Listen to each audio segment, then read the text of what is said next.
gençlikte geldi de geçti.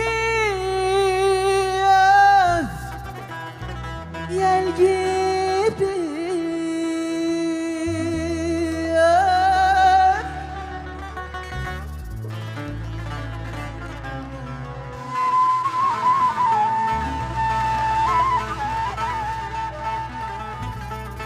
dadı da damağımda da kaldı beyler, bal gibi,